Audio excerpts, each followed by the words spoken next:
गौ हत्या करके वीडियो वायरल करने वाले आरोपी जिहादी असलम कुरैशी को जलाना पुलिस ने किया गिरफ्तार। मक्कोका के अंतर्गत की जाएगी कार्रवाई।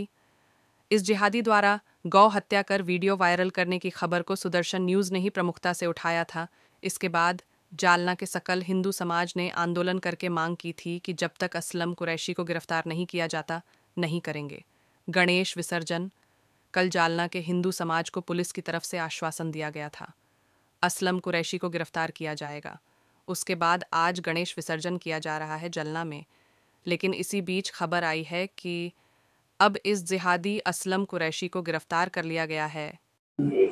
जालनामध्ये 1 सप्टेंबरला एक गोवंश हत्येची व्हिडिओ व्हायरल झाली होती, ज्याच्या भरपूर नागरिकांमध्ये त्याच्याबद्दल रोष उत्पन्न झाला होता। त्याची त्याच दिवशी पोलिसांनी स्वतःहून त्याच्यावर ऍक्शन घेतला होता आणि स्वतःहून पोलीस फिर्यादी होऊन FIR त्याच दिवशी दाखल करण्यात आली होती।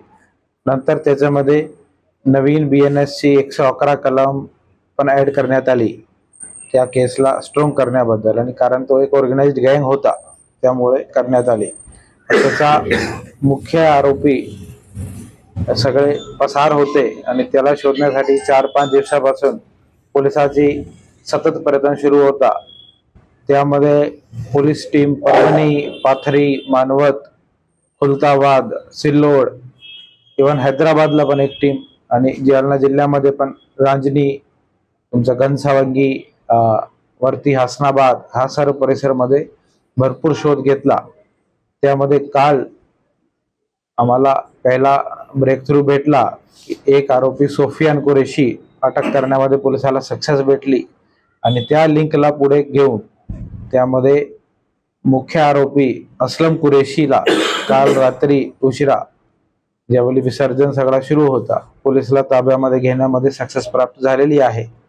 आम्हाला अशी एक गोपनीय माहिती भेटली होती, एक महिलाकडे तो येणार आहे आणि त्या लिंकला फॉलो करत त्याला ताब्यामध्ये घेण्यामध्ये सक्सेस प्राप्त झाली, आणि 3 आरोपीला आज अटक करून त्यामध्ये असलम कुरेशी व्हिडिओमध्ये दिसणारा, त्यासोबत सोफियान कुरेशी, तसंच हे आरोपीला मदत करणारा एक रांजणीचा यासीन कुरेशी, असे 3 आरोपीला आतापर्यंत पोलिसांनी अटक केला आहे।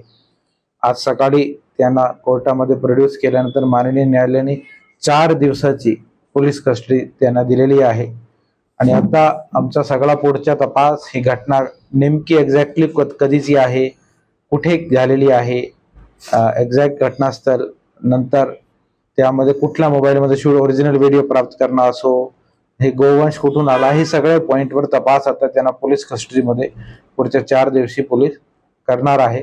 आणि एक टफ केस होता, आणि त्यामध्ये सदर बाजार पोलीस स्टेशन, NLCB हे दोघांची टीम भरपूर 5 ते 6 टीमनी 4 दिवसामध्ये खूप मेहनत घेतली।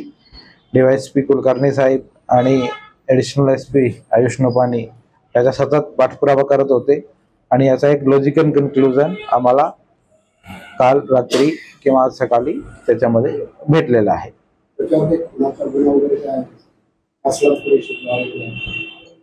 त्याचा जुना भरपूर रेकॉर्ड आहे, 10 ते 11 केसेस आहे, भरपूर केसेस त्याचे सुटलेले आहे, आणि एक केस त्याचा न्यायप्रविष्ट आहे राइटिंग में 324 चा। हाँ अटक हमने किया है, हमारी टीम का ही सर्च कर रही थी, परभनी में ढूंढ रही थी, मानवत, पाथरी, अलग अलग जगह पे उसको अटक करने में सक्सेस मिला है फायनली। आणि जो मी सांगितलं, जो आम्हाला एक लिंक सापडलं होतं त्या लिंकला फॉलो केल्यामध्ये अटक झालेला आहे। याच्यामध्ये मी पुढे बोलू पुढेच्या आता ह्या विषयामुळेच आपला कालचं वातावरण थोडा शहरामध्ये खराब झाला होता। काही लोकांनी, ठराविक लोकांनी अशी एक भूमिका, त्याची डिमांड होती की अटक बद्दल डिमांड होती की अटक झाला पाहिजे, नाही तर हे होणार ते होणार, पण हे ते थोडा चुकीचा म्हणण्यामध्ये हरकत नाही, कारण आमच्याकडे काही जादूची कांडी नसते। प्रयत्न सुरू होता, आता हे आमचा सुदैव आहे की तो बरोबर विसर्जन सुरू असताना भेटला। मे बी अजून आम्हाला आठवडा लागला असता, 15 दिवस लागले असते, कारण सांगू शकत नाही, पण हे आमची प्रयत्नाला कुठेतरी यश आला, आणि हे आपण इंग्लिशमध्ये म्हणतो पोएटिक जस्टिस, की विसर्जन सुरू असतानाच तो भेटला।